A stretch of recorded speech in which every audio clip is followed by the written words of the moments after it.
Hey, what's cracking YouTube? So I am back and I'm here to talk about Leslie Jones and Ghostbusters 3. So basically, Leslie Jones, the actress that was in the Ghostbusters 2016 reboot with the women, she is getting mad about the fact that Ghostbusters 3 is going to have men in it. The original men from the original Ghostbusters film. Apart from Harold Ramis, because he passed away. So unless they're going to CGI him into it somehow, that might be slightly disrespectful. But anyway, the point is, look, the film wasn't outstanding. The 2016 Ghostbusters film. But it was still, like, better than people make it out to be, because certain people make it out to be like really, really, really bad. But I've seen like worse films though. So don't ask me to think of one off the top of my head, but I have definitely seen worse films in the past. Can't even remember the names of certain ones because I want to erase them from my memory. Like, I just don't understand what all of the fuss is about. Like, if they want to do a crossover movie where the male Ghostbusters meet the female Ghostbusters, then I'll watch that. I'll happily watch that. Like, are they worried about the box office success, that not enough people are going to see it? I mean, to me, it's more about the quality of the movie over how well it does at the box office. If people can't understand quality, then that's their problem. I don't understand, like, the fuss about this Gillette advert as well. It's like making a mountain out of a molehill. And today we're going to be talking about this one person on Twitter called the Star Wars Girl. Now, people like this, they just aren't proper Star Wars fans in my books. I'm what you call a proper Star Wars fan. I'm a fan of the prequels, I'm a fan of the originals. I'm even a fan of the sequels to a certain extent, although the sequels obviously aren't as good as the originals and the prequels. The Star Wars Girl person is obviously a social justice warrior, LGBTQ person. Now, I'm sorry, but Star Wars doesn't stand for social justice warrior stuff, and it doesn't stand for LGBTQ stuff either.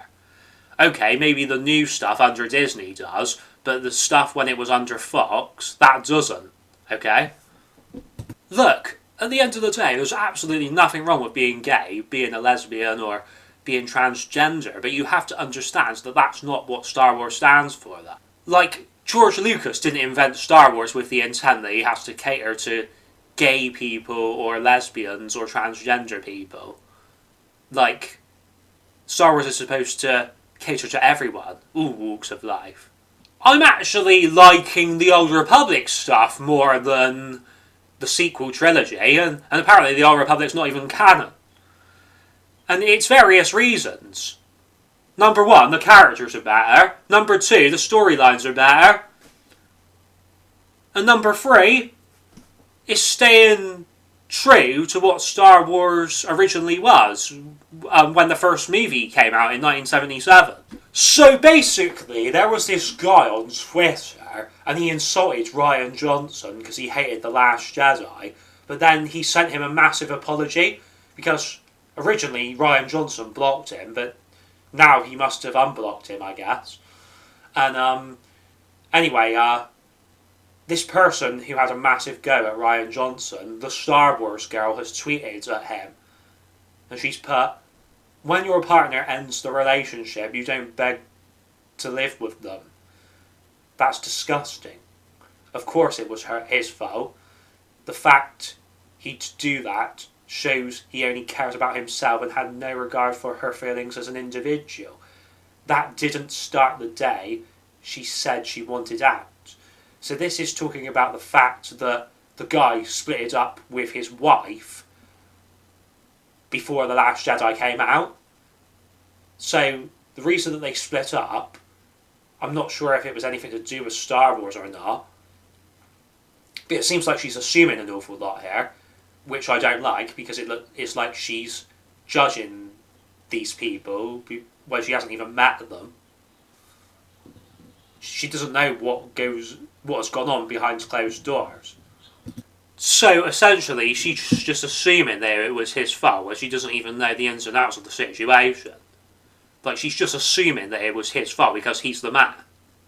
And that is just completely sexist. Look, I'm a feminist, alright? I respect women massively. I respect strong, independent women. I don't respect weak women.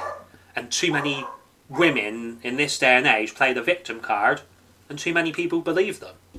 Another thing that I have to massively question, is it the man that thought nothing of the relationship, or is it actually the woman, because she's the one who ended it? Like, she can't expect him to move out, like, straight away, like, when they've been living together for I don't know how many years. Like, emotional trauma happens that way.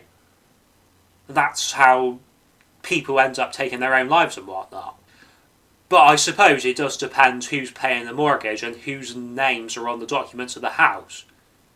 Whether or not the person is able to stay there or not.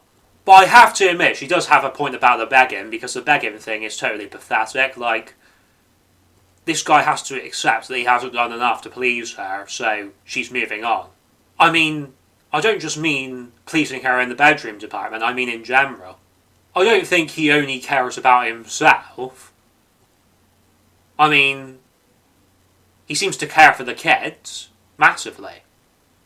And, maybe he even cares for her, even if it's just a little bit.